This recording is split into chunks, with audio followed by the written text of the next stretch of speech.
Good morning, lovely people. Welcome back to the farm at Freewarden. We are heading to the pasture, so come along. We gotta talk about what happened last night.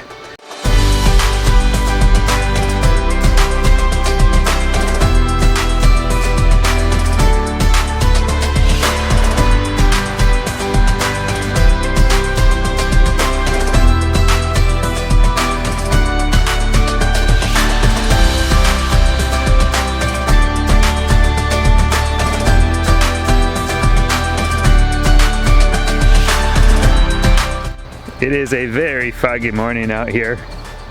See if we can see that sun through the fog. There she is, rising from the east, heading to the west. Puppies want to go out to the pasture. Ragnar, do you want to go to the pasture? Good morning.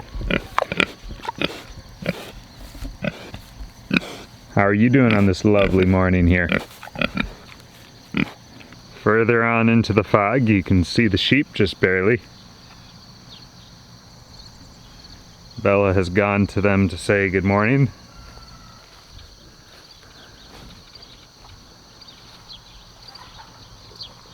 It is gorgeous mornings like this. I just love to get out here. Walk through the thick blanket of fog. Everything looks, you know, sort of magical. Takes you back to your childhood before you figured out magic wasn't real. And anything could be magical. So last night, sadly, not a complete surprise, but sort of a surprise. I thought she was improving.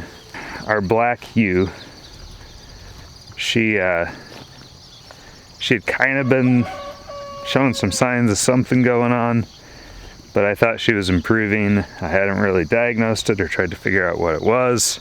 So she'd kind of been not doing so great, but then seemed like she was recovering. Yesterday, she looked like she was keeping up with the rest of the herd just fine, or the flock of sheep, and so I thought, well, there we go.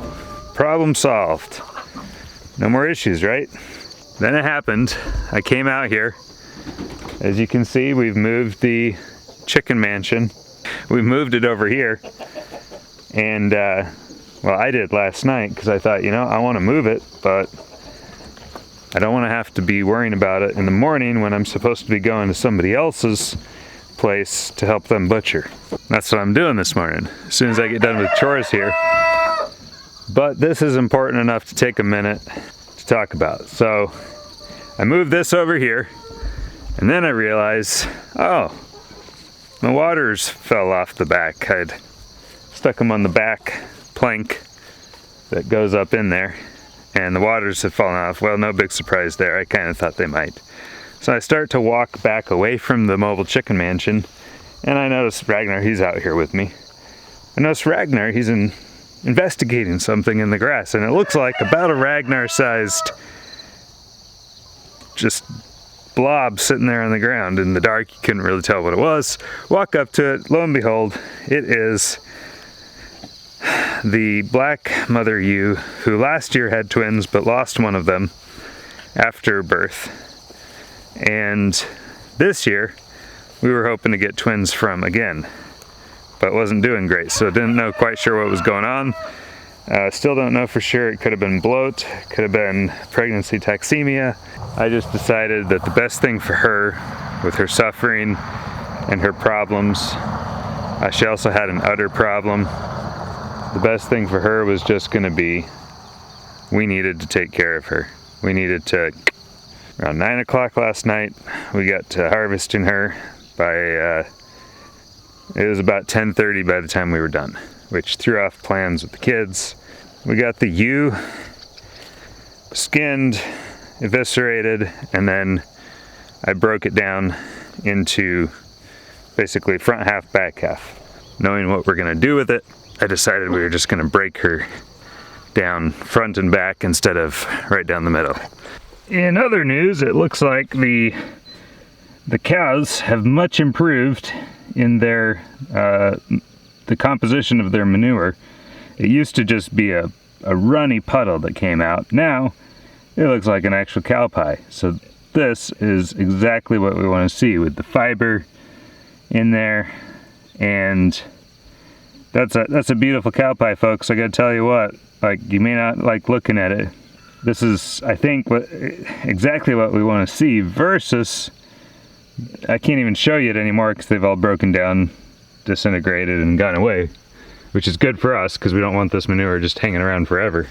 However, that's a good, healthy looking cow pie there. Trying to think if there's even any out here that aren't. Yeah, they've just improved and are looking like what we want them to look like now.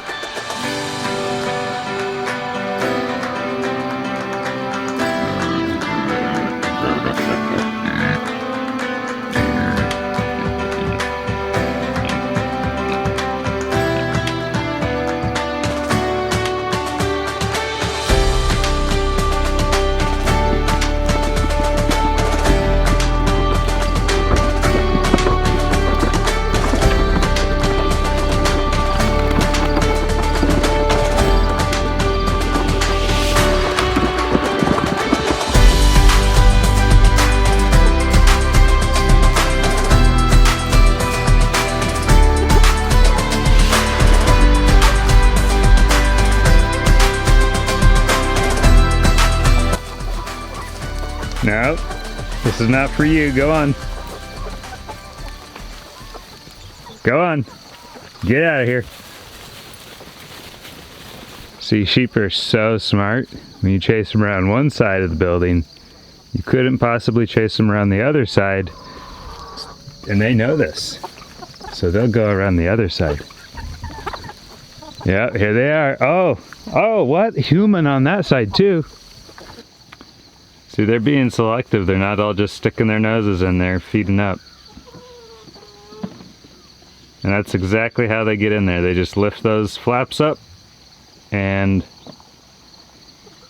take a taste of what they have in there. If they don't want it, they stop eating. Hey.